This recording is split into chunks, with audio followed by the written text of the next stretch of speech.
Hi, it's Miss Wright, the Writingpreneur here, back with another free tutorial to help you in your writing endeavors. Today we're going to talk about writing your memoir.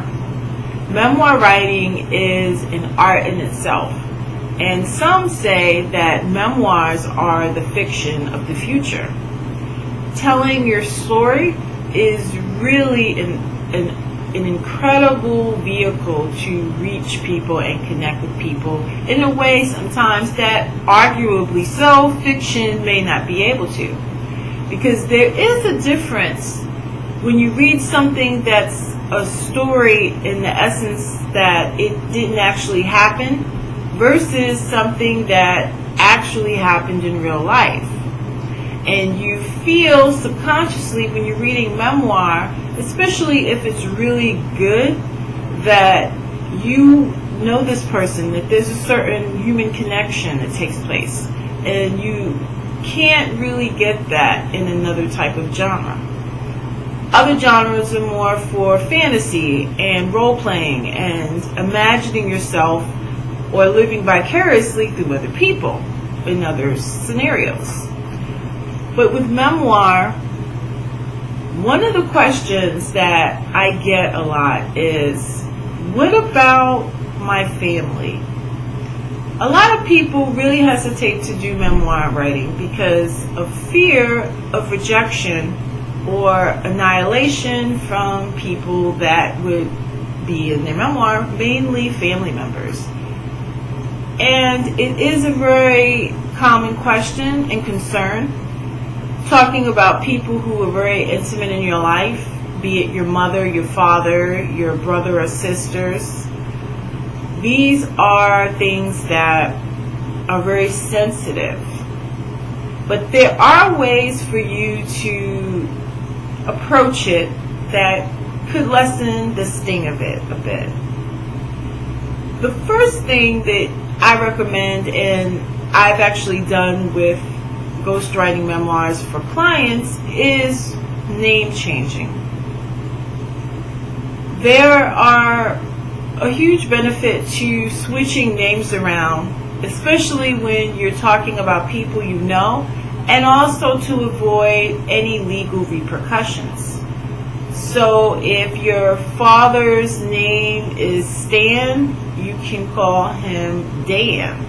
Or if that's too obvious, you can make up another name. Now, I know you're wondering, my father, if he reads this, he's going to know it's him, so I have to call him Dad, And yes, but here's the thing with memoir. You can change names, and you can also say, this is also another technique you can use. You can either change the names, or you can say based on a true story. Now, based on a true story is a nice little buffer, because you can say, well, technically, I'm not talking about you. This is just based on a true story. You can also write your book as true fiction. That's also a very good technique where you can tell your story and tell the truth, but it's fictional. So you can kind of get over with your family if they happen to read it, or they can test it or confront you about it. Now, to be honest, if me writing a memoir about my family, they wouldn't read it anyway. And to be honest, most of your parents, if you wrote a memoir, they wouldn't really sit down and read it. Because let's face it, our family, the people who have known us the longest, most of the time don't take us seriously. So if we wrote a book and published it, they probably would think it's cute, but they wouldn't actually sit down and read it. There are exceptions to that, but generally speaking, that is probably the case. But again, if your family members actually will sit down and read it, then you can just say it's based on a true story. And they may give you the side eye but they can't say that you're talking about them, because if your parents are in a certain age group, it's really about reputation and what they look like to others is what they're concerned about. So if you do true fiction, then it protects them and it saves face with their people. So that's it for today. Those are the 3 ways to avoid your family totally crushing on you about you telling their business.